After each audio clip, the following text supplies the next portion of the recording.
Jadi tidak ada yang perlu disesali, tidak ada yang perlu diratapi. Tapi saya berharap apapun hasilnya bagi yang menang, tetap rendah hati. Kursi yang didapatkan pasti ada jerih payah, ada keringat, ada kerja keras para sahabat seperjuangannya. Betul? Jangan kemudian lupa bahwa ini adalah perjuangan bersama. Tapi yang belum berhasil juga jangan kecil hati. Setiap kita pernah merasa gagal, pernah kalah. Saya juga pernah mengalami hal seperti itu. Bapak Ibu, tidak ada yang sendirian. Kita bareng-bareng, kita sama-sama, kita keluarga besar Partai Demokrat, kita punya masa depan yang insya Allah baik. Setuju? Jadi sekali lagi terima kasih, tepuk tangan untuk semuanya. Kita menunggu, kita menghormati hasil yang akan resmi ditetapkan pada tanggal 20 Maret nanti. Dan Bapak Ibu sekalian, sekali lagi ada yang sudah mengetahui seperti apa kira-kira hasilnya. Ada yang masih berjuang mengawal, saya juga tentu terus menyemangati. Jangan pernah berhenti sampai benar-benar sudah tidak lagi memungkinkan bagi kita mendapatkan kursi. Tetapi sekali lagi saya bangga karena berapapun jumlah kursi yang kita dapatkan, baik DPR RI, DPRD Provinsi maupun Kabupaten Kota, berapapun jumlah suara yang kita dapatkan secara nasional, itulah yang terbaik yang Tuhan berikan kepada kita. Setuju ya? Belum tentu yang terbaik seperti yang kita harapkan, tapi itu sudah pasti yang terbaik atas penilaian Tuhan, Allah Subhanahu wa Ta'ala.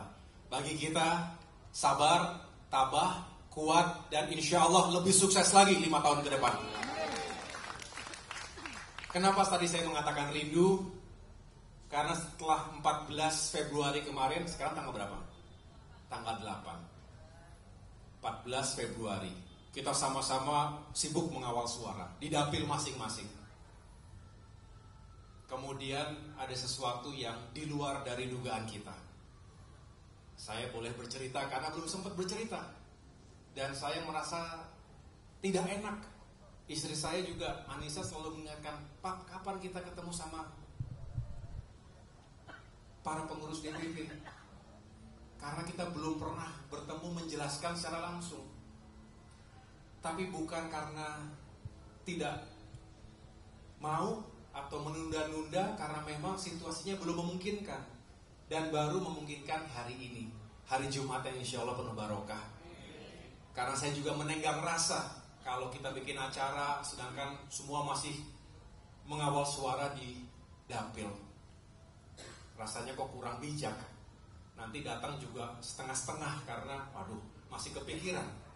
Tapi sekarang sudah lebih longgar, walaupun tetap kita kawal sampai dengan titik darah penghabisan. Tapi saya mohon waktu sebentar saja karena sekarang sudah 17.26. Bapak Ibu, pada tanggal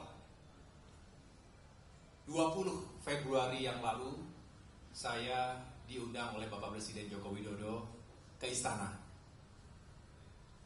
Dan malam sebelumnya saya dihubungi oleh Bapak Pratik, Mensesnek, bertanya apakah saya ada di Jakarta, dan kemudian saya mengatakan saya ada di Jakarta. Lagi bersama Bang AM dan Bang Andi Arief mengelola tabulasi sambil melihat sirekap, telepon satu persatu ke para caleg, termasuk tim yang ada di lapangan, termasuk Bu Andi Timo yang sedang menggelar war room di DPP sini dengan sistem pemantauan yang juga kita buat dari awal. Tiba-tiba mendapatkan telepon itu, dan kemudian tanggal 20 pagi saya datang menghadap beliau, dan tentunya beliau menyampaikan secara langsung ketika itu untuk mengajak Partai Demokrat bergabung ke pemerintahan dan memberikan amanah kepada saya sebagai Menteri ATR dan BPN.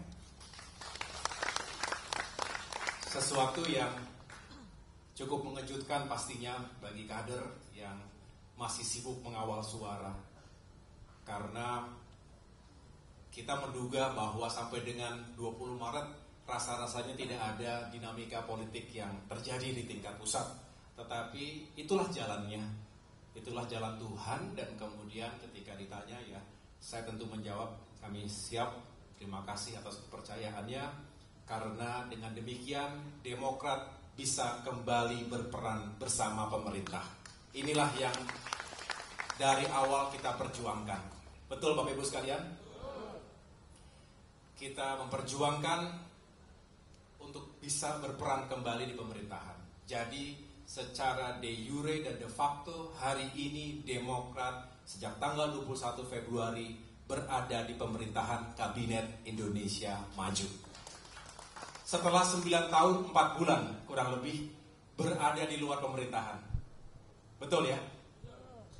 Kita ketika itu berperan sebagai sebuah kekuatan oposisi, dan tentunya ketika itu tidak ada pilihan lain bagi kita menjalankan peran seperti itu, dan kita juga berperan sebagai oposisi yang baik, yang bertanggung jawab, yang peduli, ingin negaranya baik, ingin pemerintahannya juga sukses, ingin rakyatnya sejahtera. Tapi tentu banyak sekali keterbatasan kita sebagai oposisi di luar pemerintahan. Kita hanya bisa menghimbau, kita hanya bisa mengingatkan, kita hanya bisa mengkritisi, tetapi tidak bisa mengeksekusi. Hanya mereka yang berada di lembaga eksekutif yang bisa mengeksekusi kebijakan dan program-program pro rakyat yang sebetulnya selama ini juga Demokrat perjuangkan. Jadi kalau melihat itu semuanya, melihat suka duka jatuh bangun Demokrat 9 tahun 4 bulan terakhir ini, kita harus mensyukuri posisi kita hari ini. Setuju? Kita syukuri sebagai sebuah bentuk amanah yang harus kita pertanggungjawabkan lahir batin. Dan jangan dilihat dari durasinya. Mungkin teman-teman mendengar ada yang Demokrat cuma 8 bulan. Mau ngapain 8 bulan? Nah, kalau saya termasuk orang yang tidak pernah melihat waktu itu dari sisi kuantitasnya, tetapi dari sisi kualitasnya. Durasi lama atau singkatnya waktu itu sangat subjektif. Sangat tergantung apa yang kita lakukan di durasi atau periode waktu tertentu. Ada yang 5 tahun, 10 tahun, tapi business as usual. Biasa-biasa saja. Ada yang singkat tetapi berhasil melakukan percepatan-percepatan. Begitu pula dalam mengelola partai. Jadi insya Allah, dan saya berharap teman-teman, Bapak Ibu sekalian bisa membantu menjelaskan kepada masyarakat ataupun kader-kader Demokrat dimanapun berada, justru 8 bulan terakhir ini adalah masa-masa yang sangat menentukan.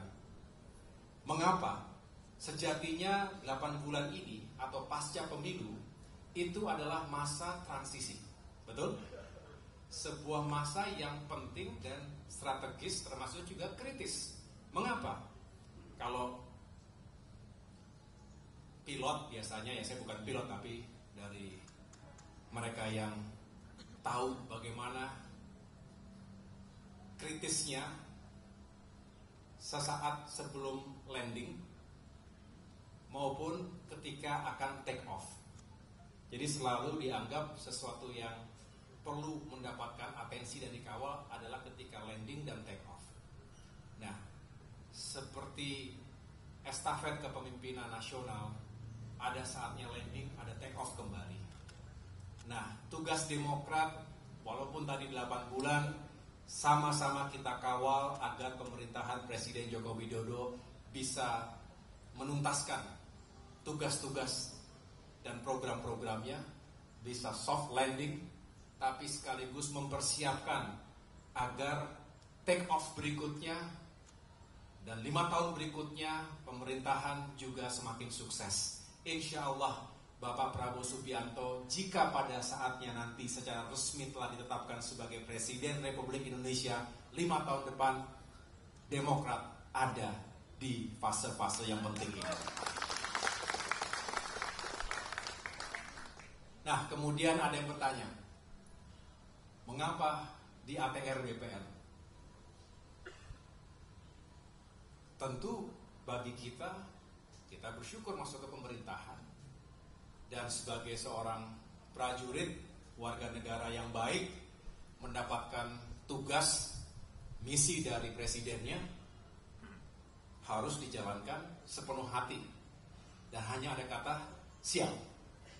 S14B, siap. Begitu, ya. Saya siap menjalankan, dan ternyata ini juga baru 2 minggu sebetulnya. Jadi saya masih terus belanja masalah, masih terus memetakan apa saja yang menjadi isu sesuai dengan tugas pokok, fungsi, dan peran dari Kementerian ATR dan BPN, Agraria dan Tata Ruang, Badan Pertanahan Nasional, bukan pertahanan. Agak seribet-seribet kadang-kadang kita. Tadi saya baru menghadiri, intermezzo sedikit, ada launching dari namanya Indo-Pacific Strategic Intelligence, sebuah think tank di Perpustakaan Nasional, dan saya diminta untuk memberikan sambutan berbicara tentang pertahanan tadi. Nah, saya katakan, apa tidak salah undang panitia? Saya ini pertanahan bukan pertahanan. Ternyata tidak, karena mereka melihat saya juga tidak asing dengan isu-isu pertahanan selama ini. 16 tahun di militer juga cukup membekali kita tentang isu-isu tersebut. Nah, Bapak Ibu, teman-teman sekalian, saya kembali mensyukuri ternyata ATR BPN ini luar biasa cakupannya. Ada yang tinggal di atas laut? Ada. Dari mulai lahir